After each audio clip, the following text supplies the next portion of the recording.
Seorang ahli virus di tanah air optimistis Indonesia segera pulih dari pandemi corona atau COVID-19. Apa alasan beliau dan bagaimana cara yang tepat menyikapi pandemi corona? Simak perbincangan Jawapos TV bersama ahli virus atau virolog Muhammad Indro Cahyono berikut ini.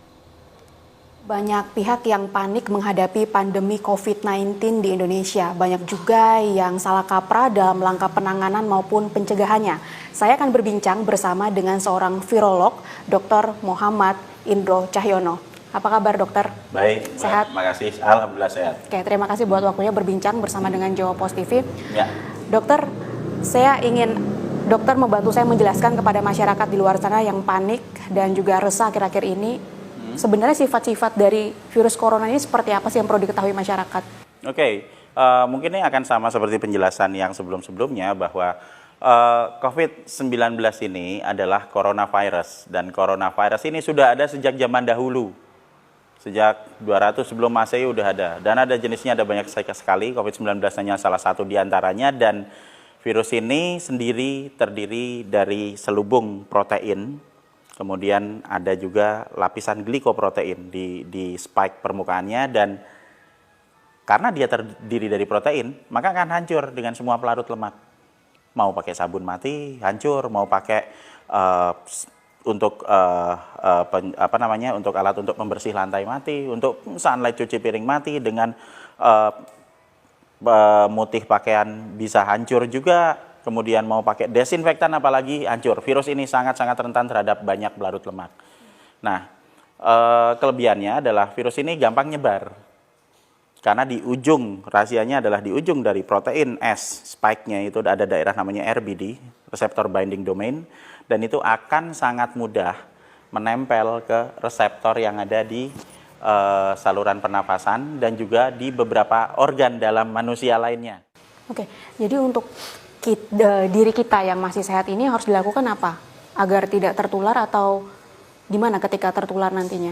Oke, sebelum kalau kita mau bicara tentang diri kita, apa yang harus kita lakukan? Maka kita harus tahu dulu bahwa virus ada di dua tempat. Satu di dalam tubuh, dua di luar tubuh. Nah, kita akan sedikit bermain mengenai analisa risiko di sini. Semakin banyak virus, semakin besar kemungkinan kita tertular. Semakin sedikit virus, semakin kecil kemungkinan kita tertular. Jumlah virus paling kecil saat ini ada di lingkungan luar. Pada saat ada matahari, pada saat ada panas, pada saat ada sinar ultraviolet.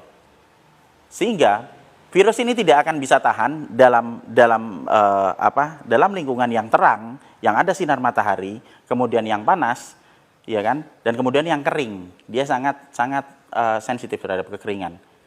Sehingga jika di luar mungkin hanya akan bertahan sekitar 2-3 menit virus itu. Saat ini loading virus paling rendah ada di lingkungan luar. Sementara loading kita juga harus tahu tempat-tempat beresiko tinggi di mana jumlah virus paling banyak. Di ruangan tertutup, di ruangan yang sirkulasinya berputar-putar di situ. Kemudian yang lainnya lagi ada di tempat, sama seperti petunjuk yang ada di WHO, panduan yang ada di panduan yang ada di Badan Nasional Kesehatan Cina yang ada di Wuhan, maaf, bukan di WHO, tadi saya koreksi itu. Nah, itu menyebutkan bahwa transmisi terbesar itu adalah yang terjadi di ruangan tertutup, pertama. Kedua, adanya exposure virus yang dilakukan secara terus-menerus. Yang ketiga, exposure virus yang dilakukan dalam jumlah yang sangat besar. Berarti dari sini kita belajar tempat mana yang paling cocok dengan deskripsi itu. Ruangan tertutup, ada semburan virus berkali-kali, berarti ada banyak orang yang menyemburkan virus.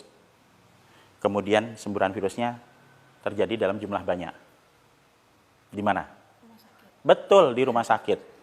Itu sebabnya sebagian besar korban ada di rumah sakit. Dokter, bagaimana dengan orang yang sudah terinfeksi dengan COVID-19 ini? Apakah ada gejala khususnya yang membedakan ketika kita influenza, radang tenggorokan? Gini, influenza karena virus influenza, radang tenggorokan karena bakteri, infeksi mungkin demam ataupun flu seperti itu karena COVID-19. Kita tidak bisa membedakan kecuali lewat uji lab. Tetapi kita juga harus paham juga bahwa di masa wabah seperti sekarang, apapun penyakit yang kita derita, tidak ada salahnya jika kita juga mulai waspada, oh jangan-jangan ini COVID-19. Permasalahan utama di sini adalah COVID-19 tidak membunuh. Itu yang jadi. Karena semua kehebohan ini sumbernya adalah karena kita terlalu takut bahwa COVID-19 akan bunuh kita. Hari ini kena, besok meninggal. Hari ini kena, besok meninggal. Kita lihat ambulan, mondar-mandir, seolah-olah seperti kita nunggu giliran, kapan saya mati ya, gitu kan. Kemudian kelompok yang tadi paling rentan, tadi dokter juga sempat singgung, yang kalangan lansia. Kemudian apa yang harus dilakukan terhadap kelompok-kelompok yang rentan ini? Nah, sekarang kita harus membuat skenario bahwa di luar tuh banyak virus. Ya kan? Nah, kalau kita ada manusia, misalnya kita punya saudara gitu yang ada di dalam kelompok yang rentan atau kelompok resiko tinggi, lalu kalau kita tahu di luar ada bahaya, ya sebaiknya jangan keluar. Ya nunggu sampai wabahnya selesai, oke?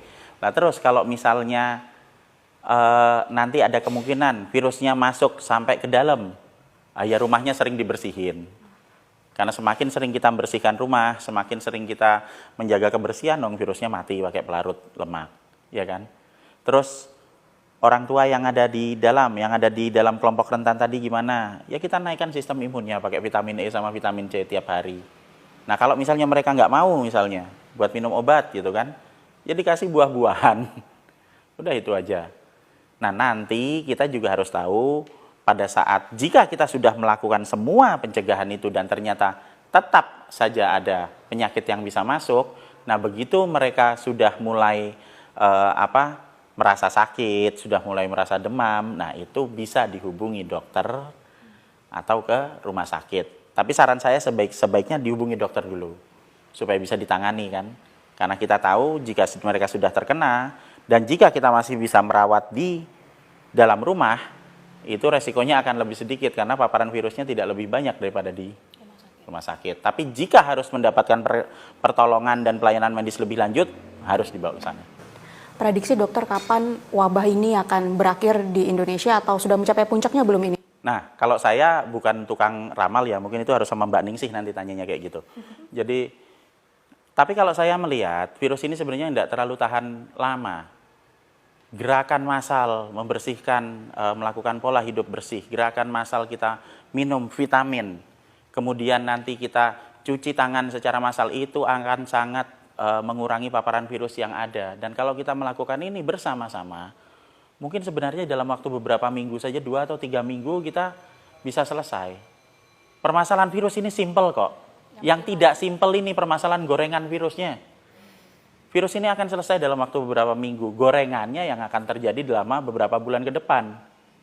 Karena kalau sekarang kita lihat, permasalahan virusnya ini udah bergeser, jadi bukan masalah virus lagi, tapi akan jadi ke masalah lockdown, kan gitu. Orang-orang akan ribut mengenai masalah lockdown, sebenarnya intinya kan di virusnya. Kalau kita tahu virusnya tidak berbahaya, sebenarnya. Ya ini akan menimbulkan penyakit, betul, tapi tidak menimbulkan kematian. Belum tentu menimbulkan kematian buat manusia normal. Nah kalau itu terjadi kan nggak ada semua kehebohan itu sebenarnya. Oke baik, terima kasih banyak Dokter Sama-sama, Mbak. Indro Cahyono atas waktunya berbincang bersama dengan Jawa Post TV.